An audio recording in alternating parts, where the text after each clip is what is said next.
आज शेयर बाजार के लिए ब्लैक मंडे रहा। दुनिया में मंदी की दस्तक ने भारत के बाजार में भी कोहराम मचा रखा है। आज शेयर बाजार में तबाही देखी गई।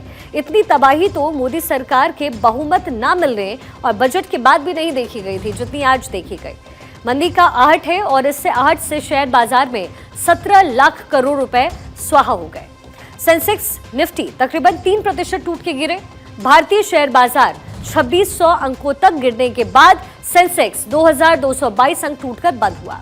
निफ्टी 662 अंक की गिरावट के साथ बंद हुआ है और ये निवेशकों के लिए आज का दिन अच्छा साबित नहीं हुआ। दुनिया में आर्थिक मंदी की दस्तक क्या हो चुकी है। अमेरिका, जापान, यूरोप सभी बाजारों में इस समय कोहराम मचा हुआ है। दुनिया में आर्थिक मंदी की क्या ये एक दस्तक है। सिर्फ भारत ही नहीं, अमेरिका, जापान, यूरोप सभी बाजारों में कोहराम इस समय मचा हुआ है। जापान के बाजार में 37 साल की सबसे बड़ी गिरावट आज दर्ज की गई है।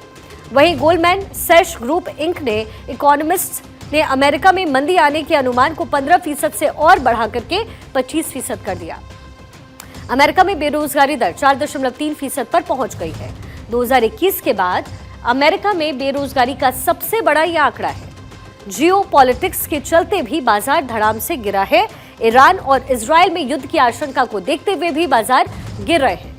जब दुनिया की सबसे बड़ी अर्थव्यवस्था अमेरिका में मंदी की आशंका है तो उसका भारत पर भी असर देखने को मिल सकता है, क्योंकि साल 2008 में अमेरिका में आई मंदी से पूरी दुनिया की अर्थव्यवस्था किस तरीके से हिल गई थी ये हम सब ने देखा है।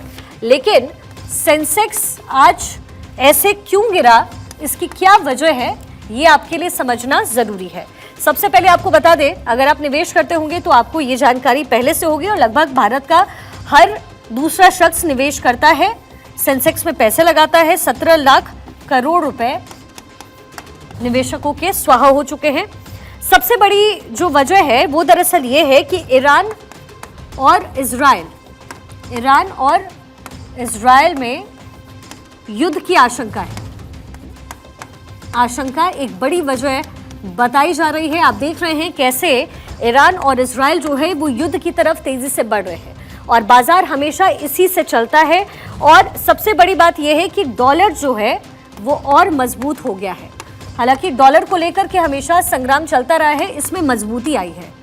मजबूती आने की वजह से होता क्या है कि दरअसल मान लीजिए आपके अकाउंट में 100 रुपए हैं और आपको अगर समझ में आए, पता चले कि ईरान इजराइल में युद्ध हो रहा है, इसका असर आपके देश पे भी पड़ सकता है, तो वो जो 100 रुपए हैं जाहिर है आप बैंक अकाउंट में रखना नहीं चाहेंगे, क्योंकि आपको बैंक का भी पता नहीं है। तो लोग क्या करते हैं, निवेशक क्या करते हैं, वो ऐसी स्थिति में निवेशक अपने पैसे को निकाल लेते हैं, अकाउंट से पैसे निकाल लेते हैं।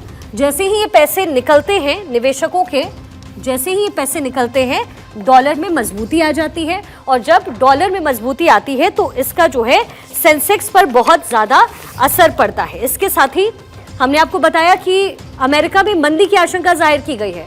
15% से बढ़ा करके उसे अमेरिका में मंदी 15% टू 25%, यानी कि 10% का इजाफा इसकी आशंका है, जिसकी वजह से भी सेंसेक्स आज गिरा है, मार्केट पर इसका असर पड़ा है। इसके साथ ही रशिया यूक्रेन युद्ध आप जानते हैं, कहां कहां वॉर हो रहे हैं, क्या स्थिति बन रही है ये भी आपको पता है। तो रशिया और यूक्रेन में युद्ध की स्थिति है नंबर 1। इसके साथ ही दूसरे नंबर पर इजराइल और ईरान, ये स्थिति भी आपसे छुपी नहीं है। तीसरी सबसे बड़ी वजह यह है कि बांग्लादेश में आज जो कुछ भी हुआ। तो सबसे बड़ी बात यह है कि जियोपॉलिटिकल स्थिति जो है इस समय जो बनी हुई है, वो रशिया यूक्रेन युद्ध ले लीजिए, इजराइल ईरान ले लीजिए, आप बांग्लादेश की स्थिति ले लीजिए, अमेरिका में मंदी की बात कही गई है, मंदी का असर कहा जा रहा है। ये दर ना लगभग 50 साल में ये पहली बार है जब ये इस दर में इजाफा हुआ है। तो जाहिर है हमारी जियोपॉलिटिकल स्थिति कुछ इस तरीके की होती है कि अगर ये सारी आशंकाएं हैं तो निवेशक अपने पैसे फटाफट निकालने लगते हैं, यानी जो निवेश किए करके वो रखते हैं, और ऐसे में डॉलर मजबूत होता है और जब मजबूत होता है तो मार्केट जो है वो पूरी तरीके से गिर जाता है। इसीलिए 17 लाख करोड़ रुपए आज निवेशकों के डूब गए हैं और ये अपने आप में खतरे की एक बड़ी घंटी बताई जा रही है।